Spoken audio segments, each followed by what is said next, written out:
Hi, welcome to ACS Composite. My name is Joseph, and if you're like one of us, you got your hands on a 2024 Z06 Corvette, but in order to get the car, you had to drop out of the Z07 package. Lucky for us, at ACS Composite, we always find solutions and ways to improve our cars. And today we're talking about the front splitter. So this is a level 1 or entry-level Aero Z06 car. What does this mean? It means it's got a color-matched front chin spoiler, the lack of the rear wing, and without the front canards. So if we take a look at the front spoiler on this car, we'll notice firsthand that it's a three-piece design. So there's actually a split here, and most importantly, it's color matched, which really doesn't make sense. So when we look at the car, we have the color matched front spoiler and a carbon flash side rocker right under the doors, giving you that eyesore or incomplete looking effect. Never mind all the aero benefits associated with the aggressive front splitter, just parked, it looks wrong. And this is where we come in.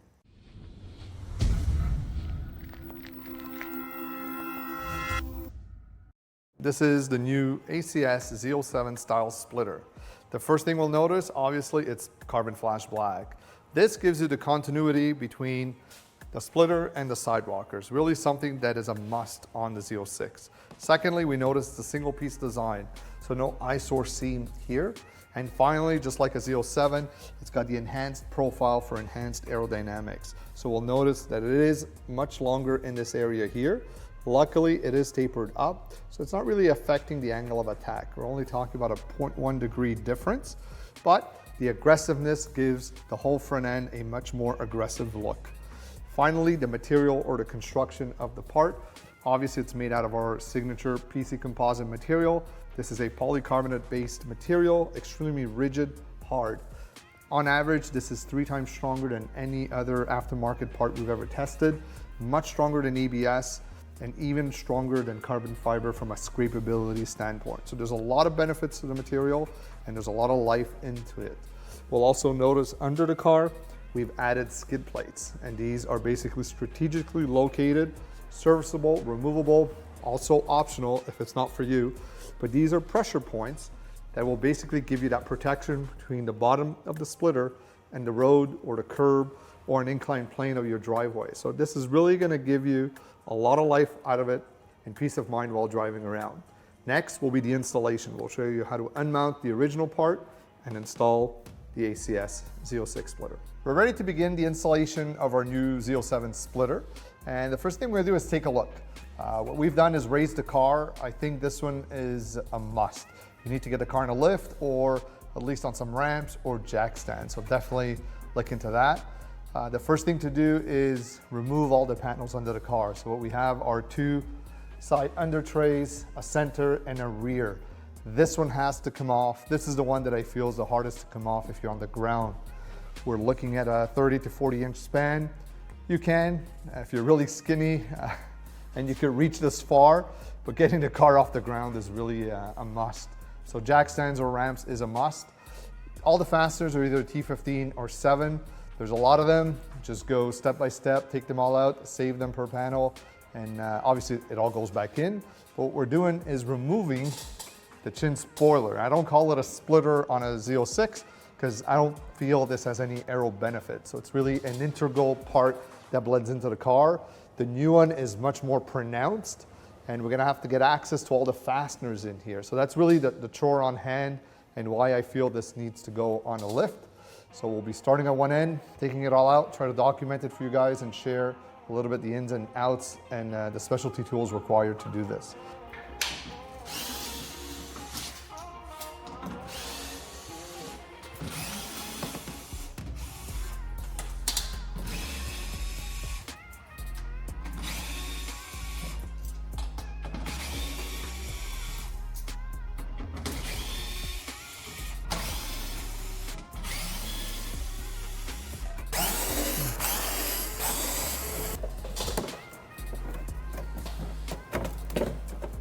Be careful when you remove this off the car. There could be a lot of rocks and dirt, like this one here.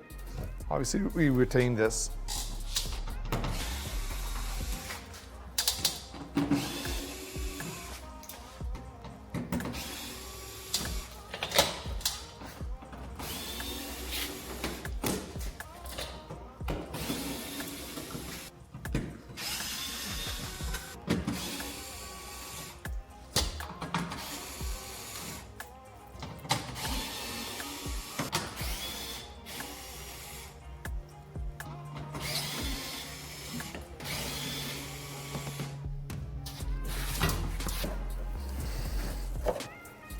Removing the rearmost panel.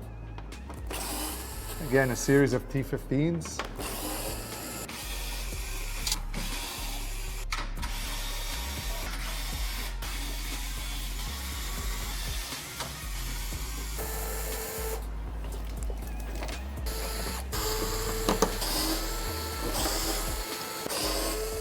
There are 8 7mm bolts recessed into these little cavities.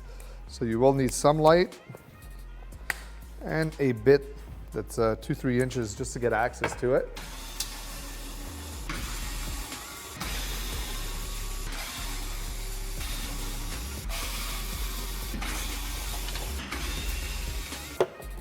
It's an actually fairly heavy panel. It's got a reinforcement, so extremely sturdy. With the under tray panels off, we now get to appreciate all the compacted hardware on the Z06. We can tell that's the front compartment, so you can tell it's a lot more heavier duty. All this to say is that now the accessibility to get the spoiler off is a lot more intricate. So a quick way to get an idea is always look at the part we're shipping you. The part that you receive actually shows you where all the fasteners are. So if we take a look at the part, we'll notice that there are some square receptacles and round. So the round ones are all 7mm fasteners, there's quite a bit. The square ones are clips. I got a new bin to store the splitter or the spoiler 7mm screws because I noticed the head's different. So I definitely want to split them up from the ones of the under tray. Very simple.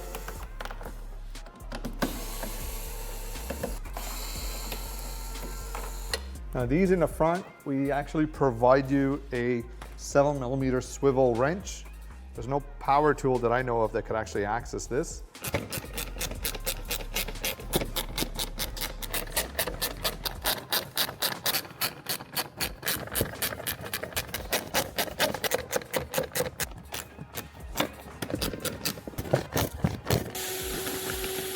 The last hardware to remove prior to the spoiler removal are these square clips. So we actually noticed on our replacement part that there's a series of rectangles. That's where all these clips are located. Very easy to miss some. And we're providing you with a little trim tool to basically apply pressure between the fascia and the hardware itself.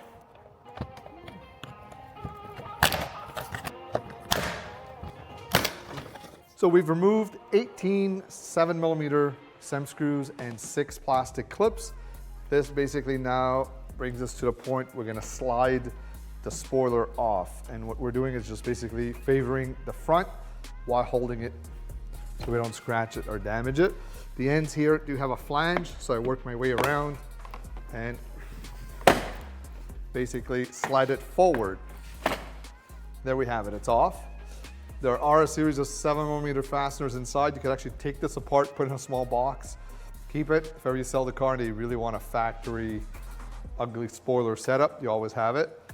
I'm going to be installing masking tape on the leading edge, primarily because of the tabs. It's very easy to mishandle the splitter and potentially scratch that area. This car does have PPF, but still I wouldn't want to mar it just for a mishandle of a large part. So I'm going on the complete leading edge. I'm trying not to put it under because it will get stuck, so I'm just shy of the little radii.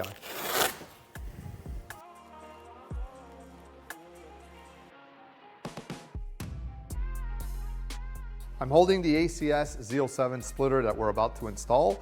By inspection, it feels a lot larger. In reality, it's only 2 inches wider. It is a couple of inches longer, but most importantly, it's a single piece design. So because it's rigid, it just feels larger. So installing this is a little more intricate, basically because of the geometry and the material used. The standard part, which is a spoiler, sort of part of the bumper, is a flexible piece. This now becomes an aero component. That means it's got some benefits, it can't vibrate, and because of the geometry being larger, we're still using our PC Composite. So this makes it a very hard, scrape-friendly, rigid part. When you go to install it, it's a little less forgiving. It will not crack as you install it, so don't be shy, but it does make a better product, so that's why we use it. Extremely durable, could go to any speed, and it will withstand a lot of the scrape. So there's actually extra features embedded into this part just for that. As we install it, we'll notice all the tabs and the ears. That's what's going into the slots. That's the reason we put the masking tape. Ideally, you should be getting some help to install this. I'm up to the challenge. I'm actually going to try to do it alone for the first time and just basically plan it out. So I'm going from the front inbound while paying attention to the two ears. So I think if I go slowly, I could pull it off. So I'm centering myself and slowly.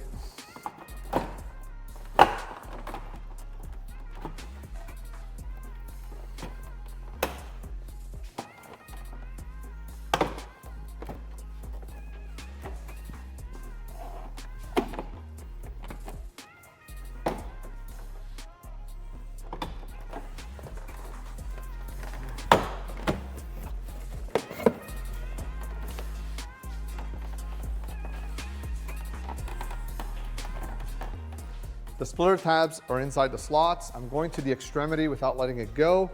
What I want to do is double check that the end here is wrapped around the wheel liner.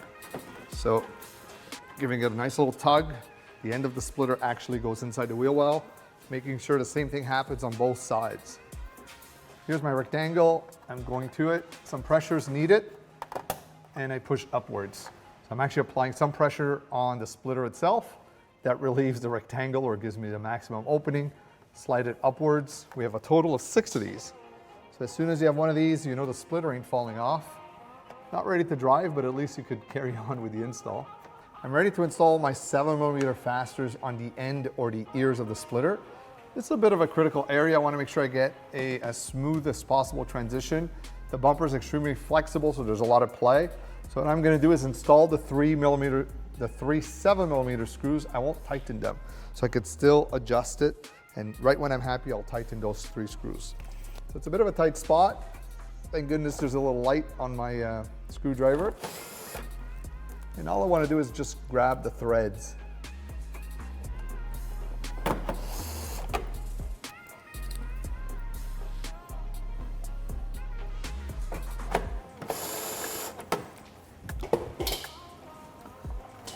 Making sure my wheel liner is tucked behind the splitter flange itself. And I see I have some resistance here. And I can basically make sure that I favor a flush fit.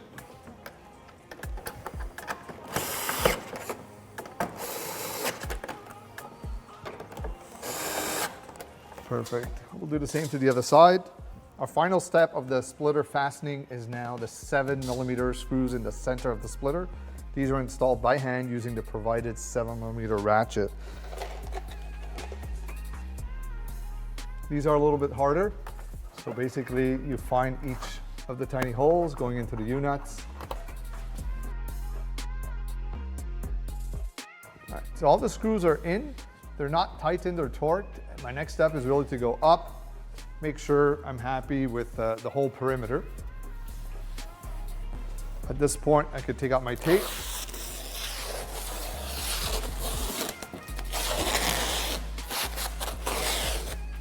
This is my last chance to make sure I'm happy with it. Obviously, there's a small step or a transition point of the seam, but it should look just like it looked before we took out the stock one. And at this point, I'm going to go under. I'll start from one end, make sure I'm happy with everything, and just start torquing each screw.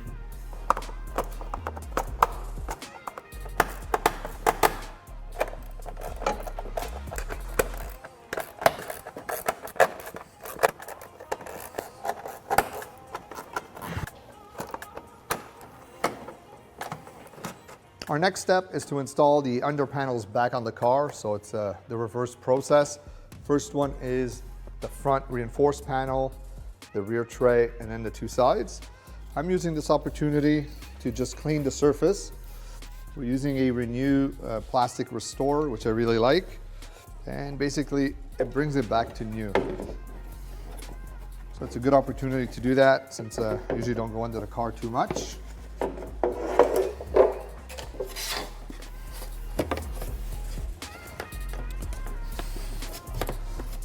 I'll let that dry. It just brings it back to a black without being too shiny or waxy. I'll be fastening the rear of it first. So there's a 7mm screws that go through the hole into the hardware of the car, the chassis really. I'm installing my first fastener in the rear edge of the under panel.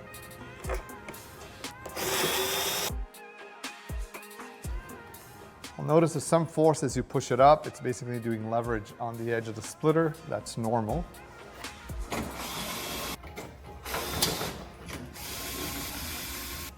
Very tempting to install the T15s in the front. I'm not, because some of these are used as a provision for our skid plates. So I'm going to move on to the rear center bracket at this point. There's an arrow on the panel which I neglected, so that helps you with the orientation as you're under here. Locate the 4.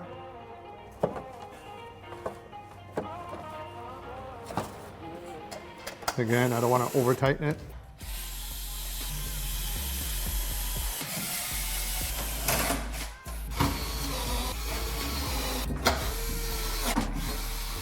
The side panel is a little special. It's actually going on the full perimeter, so we're inserting it in and we're prying, again, the splitter, the panel. So there's a lot more interaction here.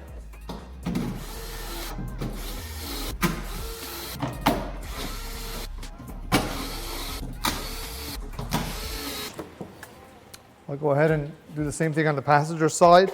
I am leaving the front edge uninstalled simply because I do have skid plates that have to go on there, and I basically don't want to figure out which ones at this point.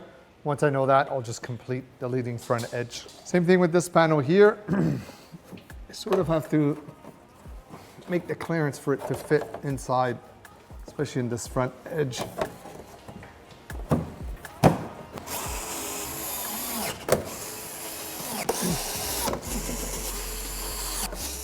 Our final step is actually my favorite feature of our new splitter. It's our skid plate technology. So these are pretty simple.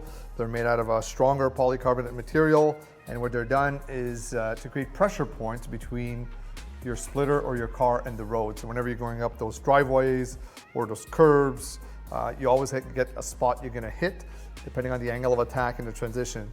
Well, these are wear plates or skid plates, we call them. They go in strategic location where you're prone to scraping. And the way they get fastened is using the T15 screw, going through the hole, fastened to the subframe of the car, if you will, or the undertray, I should say.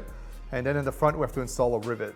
So what we'll do is we're gonna be installing the 2 center ones, and then 1, 2, 3 here. These are basically the areas that are most prone to skidding. The edges here are raised, so obviously we've omitted them. So I'll go ahead and start installing these. I'm only putting the rear screw on it.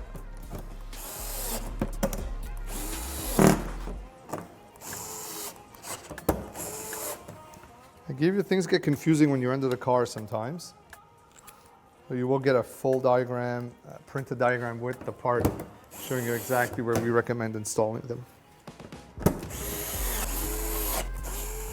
In the install kit, you'll notice there's a couple of extra T15 SEM large washer screws. Reason being, on my original splitter and under a few hundred miles in the car, we actually scraped, making the screw unusable. 1, it's an eyesore. 2, the T15 bit was barely fitting in it. So for that reason, you got 4 extras in your kit. You may need them, you may not, but if you do, you'll be glad they're there. And I could complete the missing holes on the car. I had 4 scrape screws, so these are new screws.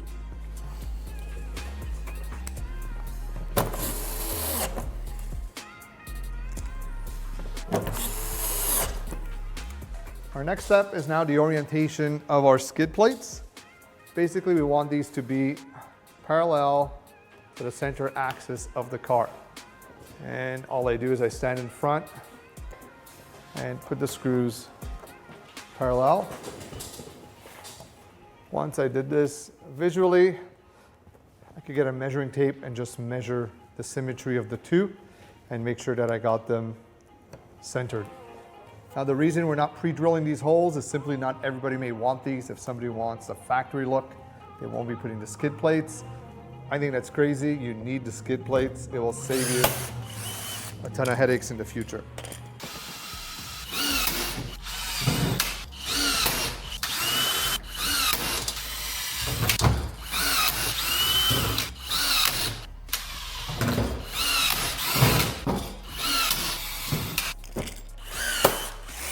We are done. This completes the install. We'll lower the car and take a look at the final product.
Hope you enjoyed the installation video. This is not a complex part, but definitely a long one to do. So I would probably estimate a 1-hour install on this one. I'm curious if some of you guys will be able to install this at home. So if you do manage to do this at home, let us know how you do it. We're intrigued. I think it's something that needs to be done at least on jack stands, ramps, or a lift if you have access to it. But I'm sure somebody will figure out a way to do it, and reach out to us, let us know how you did it, we'll share it.